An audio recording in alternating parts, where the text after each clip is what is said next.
Hello everyone, my name is Pixlriffs and welcome back to the Minecraft Survival Guide. I hope you guys are having a good day because I am quite frankly having a bit of a weird one. We are standing on top of the iron farm that we built in the last episode, and each time I log into my world, this farm is doing something very different. Like yesterday when we were testing out this farm, it seemed to be working pretty well. I'm sorry, I'm just going to have to wrestle this guy into the pit. There we go. So it seemed to be working pretty well before with the villagers producing iron golems quite regularly. Then it kind of came to my attention that production on the farm wound down a little bit, and so I did a little bit of research and I discovered that a few people had suggested as a solution putting the beds one block apart and having like this kind of V formation of beds like that, so that there was always one villager who could see the zombie, and moving the zombie one block down so that it had like eye level eye line with this villager here quite often, but the other two villagers could continue working. And so that seemed fine, and that has been generating iron for me for a little while, and in total we have ourselves several stacks of iron at this point, to the point where we're almost at 9 stacks, almost a full stack of iron blocks, and I've been using this farm sparingly since yesterday. See, now the iron golem is down there and it's fine, but as you saw in the introduction here, one iron golem spawned in the middle of all this carpet, and I put the carpet there specifically so stuff wouldn't spawn. As you'll remember from the Enderman episode that we did recently with the Enderman farm, we have carpets up around here, and that is supposed to stop stuff, A, from spawning. I mean, you're not supposed to be able to spawn stuff on glass or carpets anyway, but also this triple layer of carpet even stops Enderman from teleporting into this area. So I'm amazed, frankly, that iron golems are able to spawn in the middle of the wall around here, and that is kind of making me second guess whether I should be approaching iron farms right now, because during the night they actually seem to spawn really well, like in the middle of this platform, but during the day some weird stuff is happening. So I'm not entirely certain if these mechanics are finalized or what. Maybe we'll see some better farm designs coming out of the community in the next few days, but personally I think this might be a little bit above my pay grade for now. I will do a little bit more research, and we will probably do a more comprehensive guide to iron farming, including a scaled up iron farm design at another point in this series. But right now, this is slightly baffling to me, and I'm not sure quite why the farm is behaving the way it is. Maybe there's some stuff that I could build better, some stuff I could end up doing a little bit smarter. But for now, I think we're going to call it good. We've got a little bit of iron. We know the concept is sound, at least. But yeah, there are going to be some very, very strange behaviors from this farm until some of these mechanics are a little bit more tried and tested. In the meantime, though, I would like to address another problem that I have, and that is the problem of fireworks and gunpowder. There is very little gunpowder going spare right now. I have spent a little bit of time AFKing at my mob farm balloon over there to get myself a bit of gunpowder from creepers that will spawn there naturally, and that's also been quite a useful source of bones for bone meal for growing trees, because as you'll have seen from the fox den, we needed an awful lot of oak wood just to make the roof of that place, and I completely ran out of oak, so I had to do a lot of tree harvesting to recoup my oak supplies. But what I really wanted to work on is a gunpowder farm, because rockets are so useful to gameplay in Minecraft when you're at the end game and you like flying around with elytra. Personally, I feel like I overuse rockets a little bit, considering that my world is mostly meant to be walked around. There are these loose pathways connecting up everything through the farmhouse over here all the way out into the town, and once we get into the town, everything is kind of interconnected. But I still spend a lot of time flying around, and I use Duration 1 rockets, which only use 1 gunpowder per rocket, and despite the fact that you saw me spam them a little bit there, I don't tend to do that all that much. I tend to be quite economical with the way I fly, but even so, I'm finding myself running short on gunpowder, and I need to go back to that farm and AFK for it quite regularly now. Especially considering we've been doing a lot of flying in the end as well, flying out over the void and stuff like that. It has really become more and more necessary to have a better supply of gunpowder, and that is why today we're going to look at a specialized mob farm. We have done the general purpose mob farm in the past. Now we're going to tackle a creeper farm, and a creeper farm can be done in a number of ways. There are a few different mechanics we can employ to allow us to farm creepers with ease. And one of those is to use cats, because as you may know, creepers are scared of cats. Creepers will actually avoid cats where possible, and we have quite a lot of cats here that we could employ as our kind of creeper farm stewards, and they would actually help us out farming the creepers and making sure creepers walked off a platform where they were spawning. However, what I want is going to be a little bit more industrial in scale than that. And so what I think we're going to do is try out a farm that's kind of like a sort of passive mob farm design in general, but we are going to specialize it for use with creepers. And for that, we will need to find a suitable location. We could build it up in the sky like we've done with this balloon here, but I feel like we could probably spend a little bit of time looking for a better location for that. And that is why we have come back to the Mushroom Island, which you may remember from the Suspicious Stew Factory build, or even the episode we did way back where we discovered this place the first time. And you might be thinking, wait a minute, you're coming to a Mushroom Island to build a mob farm? Don't hostile mobs not spawn here at all? And you are correct. However, of course, they do spawn in ocean biomes if you create land, or even in caves underneath ocean biomes.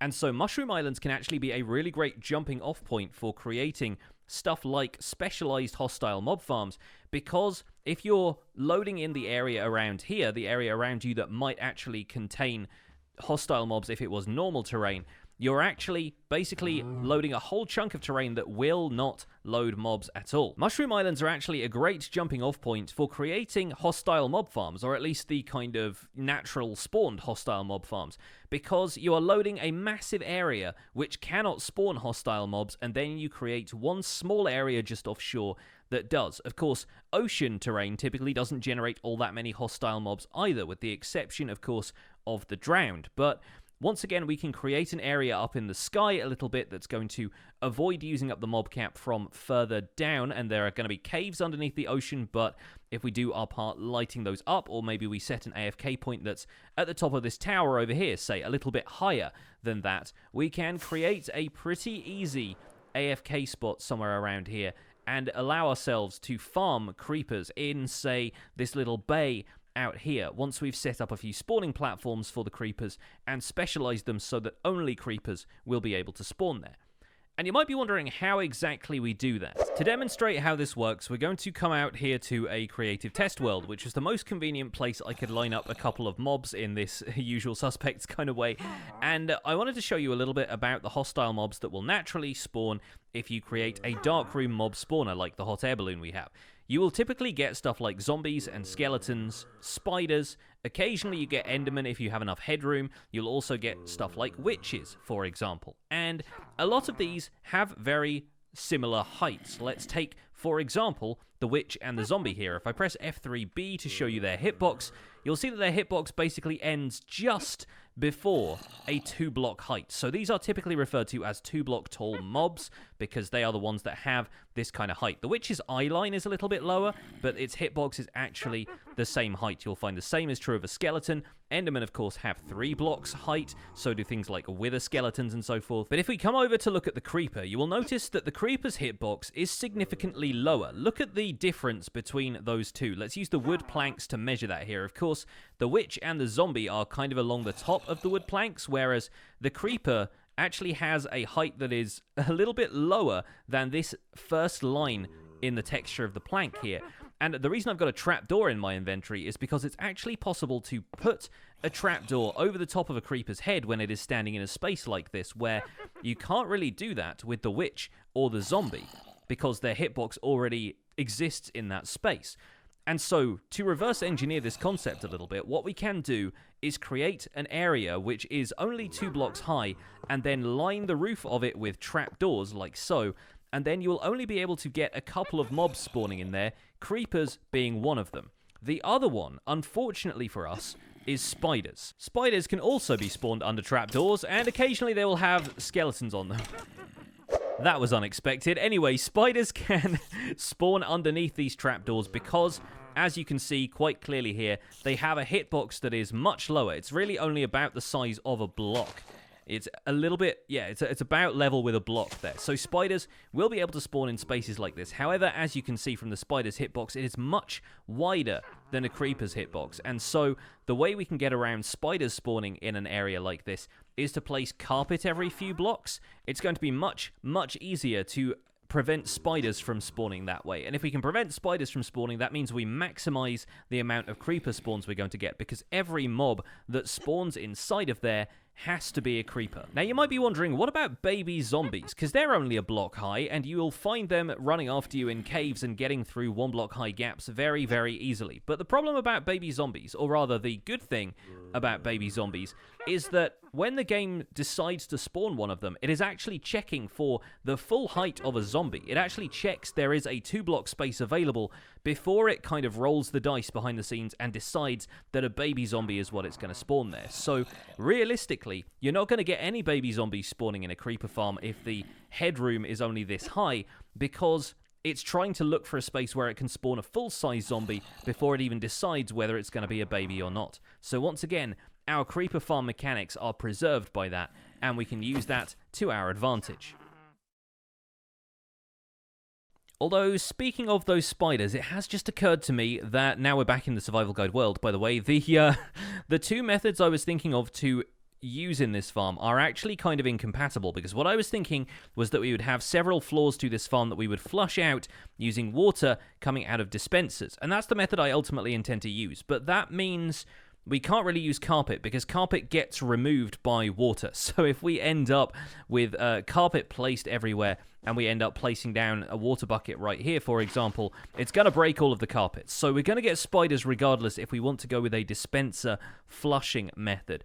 But that's kind of what I want to go for, and there's a few reasons for that. The main one being that we can also, in the fullness of time, turn this into a decent hostile mob farm that will farm hostile mobs outside of just creepers and spiders. Right now, I kind of just want the creepers. We'll take the spiders as like an unfortunate side effect. Let's say we'll start about here. What we want to do from here is create a platform that is actually going to be the exact area a dispenser with water can flush out. So let's go 1, 2, 3, 4, 5, 6, 7, 8, and then here is where we're going to be placing our first dispenser, so that when this thing flushes out with water, it's going to basically completely fill this area, pushing the creepers off into whatever space we set up around this farm.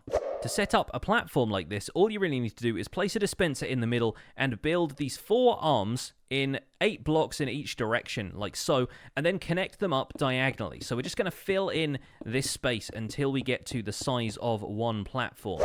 With the platform completely built, let's place a water bucket on here as an example of what it would look like when it is flowing out of a dispenser.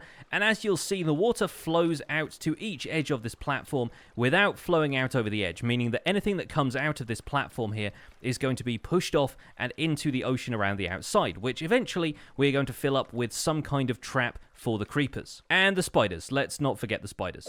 So in order for this farm to be pretty effective and to use up more space, what we're actually going to do is get some observers, build up 2 blocks from our original dispenser, like so, and remove that block. Now, anytime this block here changes into a water source, which it will whenever the dispenser pushes one out, then the observer here is going to activate, and what that's going to trigger is the dispenser on the platform above, and we're going to build out another platform out from here, like so. You'll notice this is already at a 2-block height, and then from there, this is going to start spawning creepers once we have an additional trapdoor on the underside of each one of these blocks. You can probably see that this is going to start a pattern that we will build upwards in a tower, and each floor of it is going to be spawning creepers, yes, and spiders. So as you build up this space, you'll want each platform to basically be a carbon copy of the one below it, at exactly the same footprint, exactly the same size.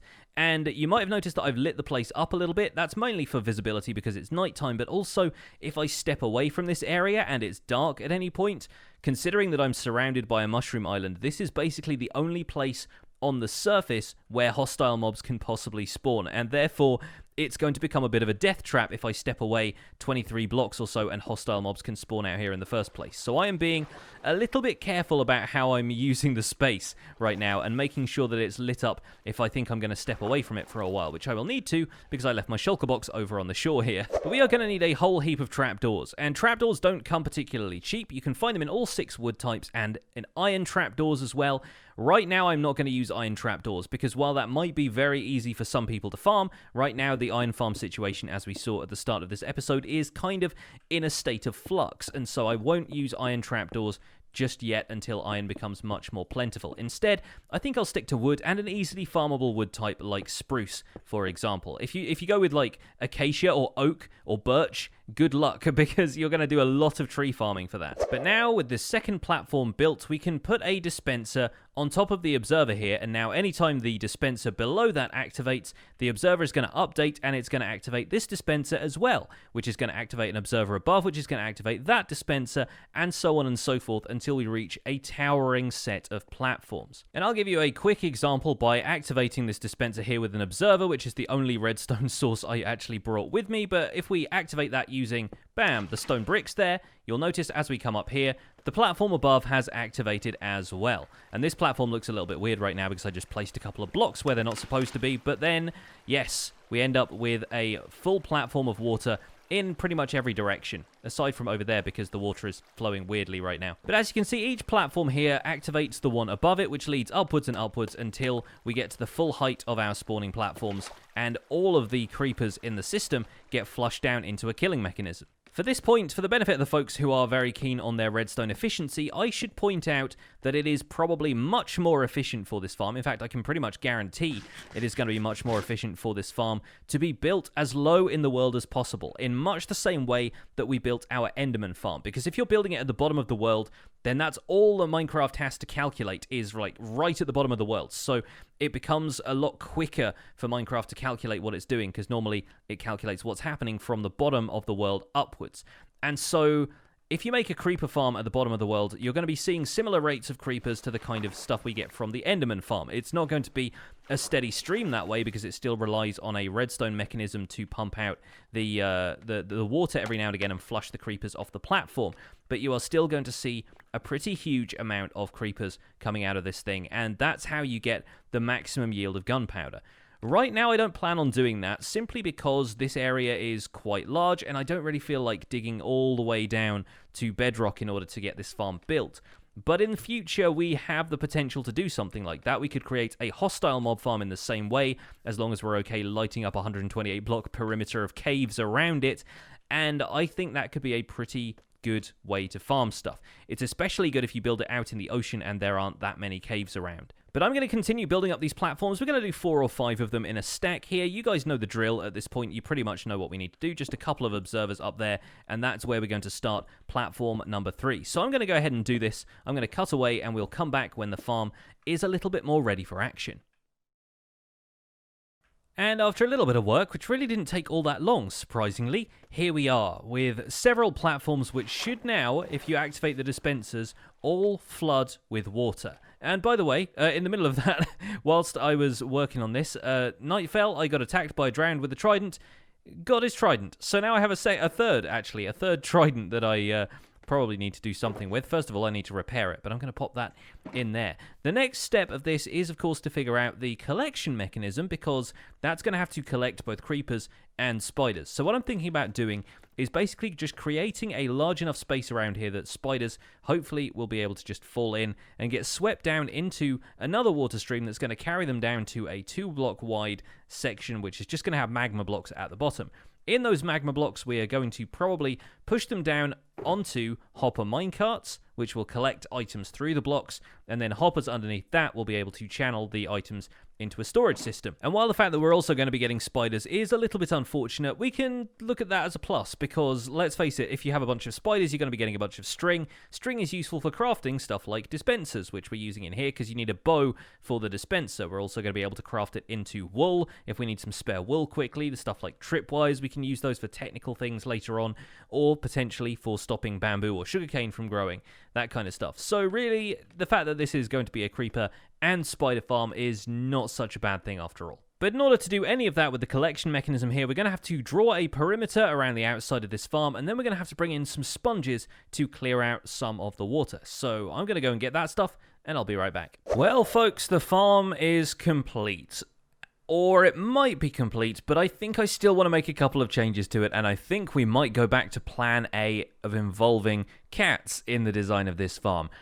And here is why. I have my camera account logged in right now, And the spider problem is really quite out of hand. Let me switch the camera account so I can explain this to you. So what we've got here is a bunch of platforms with a large square platform over the top of it that is intended to block skylight. So underneath here, we have our spawning platforms. And right now, as you can see, as you could probably see from the viewpoint before, I am standing at a super high point in the world simply because up here, it means that I don't load anything in the caves below the ocean, because having got my camera account in and had a very quick peek in spectator mode, which yes, I know is cheating, but it just kind of helps the efficiency of these things, I have discovered there is a pretty large cave system underneath where we're building the farm, and as such, lots of mobs spawn down there if I'm on the surface during the day or the night. So what we need to do is either AFK, so stand in one place pretty high above the world to make sure that the only thing that can spawn stuff is the creeper spawner down here, or alternatively we need to do a lot of lighting up, which we will probably do at some point in future, because I would like that farm to be running basically all the time whilst we are working on some more stuff at the Mushroom Island if we come back here and do some terraforming and that kind of stuff. And also it would be nice to not have to climb a 40 block high pillar from this chimney, which is already pretty tall. So the problem with this farm right now is the spiders. As you can see, it's pretty productive, and I'll go into the redstone stuff in a second, because there is a little bit of other stuff that is preventing me from wanting to use the dispensers and instead switch to cats. But the farm is very productive and is producing a lot of creepers. But as you'll see down here, there is a little bit of a bottleneck for this farm when it comes to the spiders. It's actually not too bad right now, because the spiders themselves are relatively few in number compared to the creepers, and the creepers are all in there dying on magma blocks. All the gunpowder is being collected through hopper minecarts and is ending up in this hopper down here, which as you can see is already filling up. However, that includes one skeleton because there was a spider jockey that spawned at one point, which is something else I forgot spiders could do. And oh, I should probably eliminate that one block outside of the farm. But this is what I'm talking about. Notice the amount of spiders that are spawning here, and watch what happens when we drop them all down into this section of the farm. They kind of rub up against each other a whole bunch and don't really let much else get into the farm. Thankfully, the creepers still filter through because they are small enough.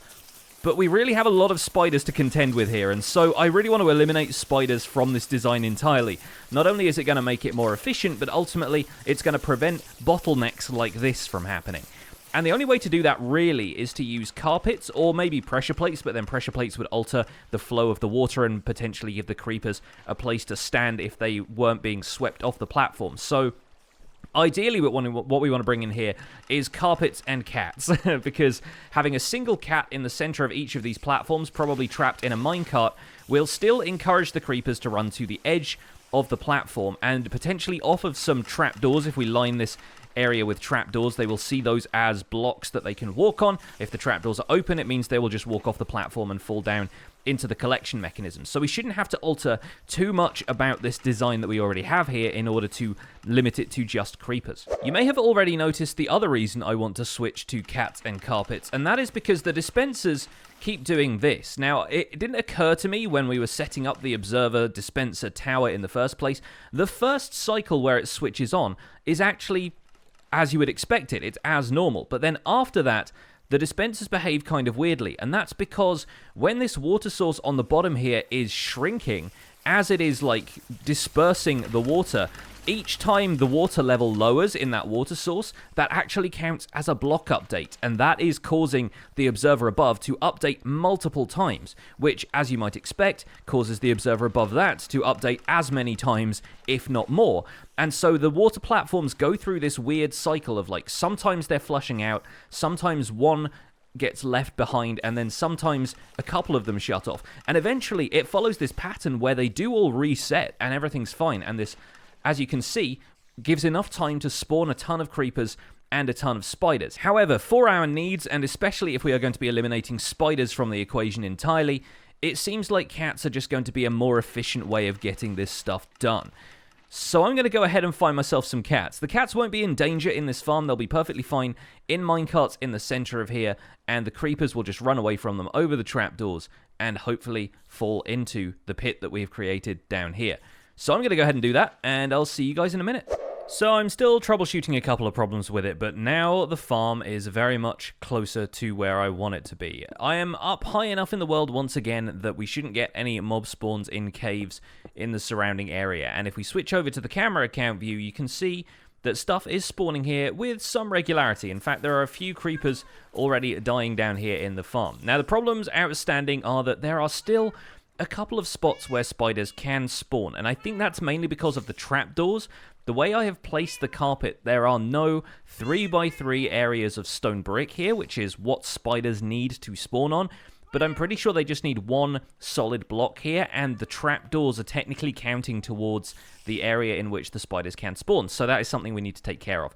The other problem is that creepers are occasionally running away from the cats, which are established in here in the minecarts, right in the center, and they're getting this far, and that seems to be a safe enough distance for them. It's basically been about 6 or 7 blocks taxicab distance, and then they come to rest on the edge of these trapdoors instead of running off like that guy just did, because occasionally they will try and pathfind around. Occasionally they will end up wandering over to each other and knocking each other off the platform just with hitbox kind of collision and stuff, but that is not something we can really rely on, and eventually it could lead to a ton of creepers. There we go. That guy just pushed his friend off. And eventually they will despawn, and that kind of whole cycle will continue again, because I'm AFKing up 32 blocks above the farm. Therefore, we would end up with this stuff randomly despawning occasionally. So there may still be chances for those creepers to despawn. I've actually shot a couple of them with a bow and arrow, as you can see from the gunpowder drops around here. I've occasionally had to do that, but for the most part, it's working pretty well. We are getting a bunch of creepers coming down into the system here, and those will eventually drop in. There are a few that like to try and resist the water flow a little bit, but they'll drop in there, and then we should have a decent supply of gunpowder coming from this farm in the meantime. And we can fix these problems. These are just problems with distance that we can probably figure out just by shortening the platforms a little bit, which is something I didn't really want to do because I thought we had a decent enough spawnable space down here. But for now, we should be getting plenty of gunpowder out of this thing, and hopefully this is a design that you can adapt and use in your own survival worlds, and hopefully at least it has explained the mechanics of creeper farms to you in a way that will help you understand how these things work. As usual, there are a bunch of technical players out there with some really great creeper farm designs. Logical Geek Boy is one that I would very much recommend, but there are a bunch of others out there as well. So make sure you check those out if you want to see a more efficient farm in action, a more concise tutorial, and just spread your wings and find a little bit more about the YouTube Minecraft community, because there are plenty of us out there. But for now, from the top of this massive pillar of stone brick, I am going to say goodbye for the moment. I'm going to AFK at this farm a little while longer, collect as much gunpowder as I can, maybe tweak a couple of the problems, and then we're going to have ourselves rockets for days, ladies and gents, and I hope you guys enjoyed the episode. Thank you so much for watching. If you did enjoy the episode, don't forget to leave a like, subscribe if you want to see more, and I will see you guys soon. Take care. Bye for now.